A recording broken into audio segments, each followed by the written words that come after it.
And to Yemen now, where protesters in the country's two biggest cities are demanding political change.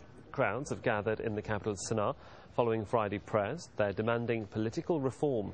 Now, in the country's second largest city of Taiz, thousands of people also took to the streets after Friday prayers, but state television on Friday was determined to show the government still has support.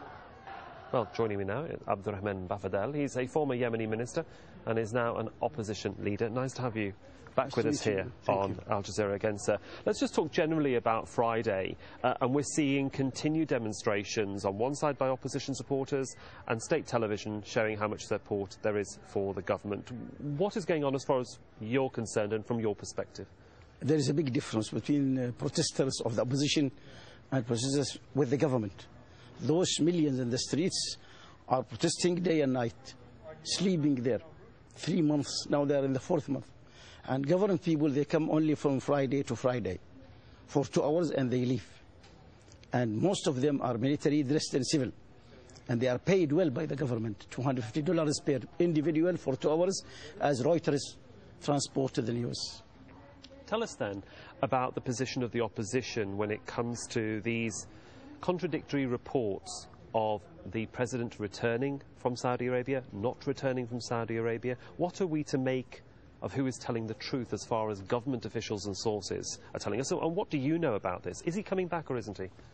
I think he's not able to go back because he's still sick, suffering from inspiration, suffering from internal blood in his head and broken in the neck.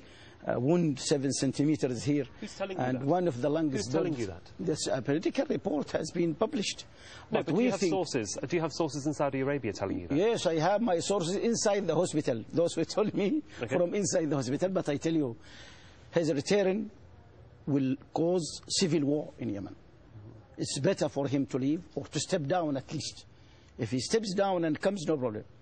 If he insists to be president, then civil war will collapse immediately. But you have the vice president who wants to talk to the opposition and says he is talking to the opposition and then turns around and says, can't really make these decisions until the president returns. So what sort of power does he have?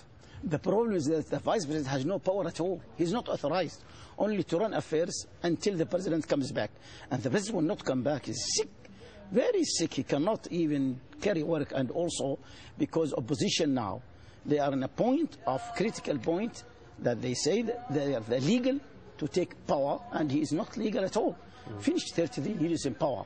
Nobody wants military rule. In reality, we want civil rule, we want parliamentary system, we want decentralization in governance, we want independent justice, because all power is in his hand. He transformed the republic into a kingdom. All in his hand, even the justice, even the parliament, even the government, even the finance, the media, the military, all his family. So it's impossible to control a country by one man. Is the way out then through regional partners? Is the way out through Saudi Arabia? Is the way out through the GCC? The GCC have tried 3 times now to help Yemen and help President Saleh.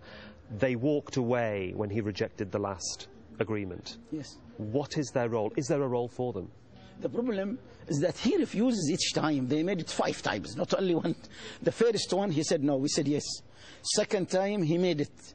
We said no, he said yes. Third one, we signed both. He refused.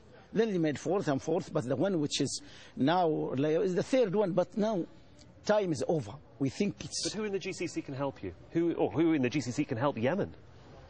Why, for the moment, we hope that all will help us. We appreciate highly Qatar position that boycotted this initiative, and they said because Qatar was very intelligent to say that if you modify the first initiative which we made, then everything will be broken. And really it was broken, because in the first one, Saleh must retire within 1 month. This is step down within 1 month. Then they modified, and they gave him longer time. Now we are stuck. He must step down so that the vice president should take all authorities to go up for the civil system we want to help. We will build it together. Even with GPC, we have no problem. Well, we shall see what does happen. For the moment, Abdrahman Bafadel, thank you so much for coming in to talk to us. Thank you. Thank you.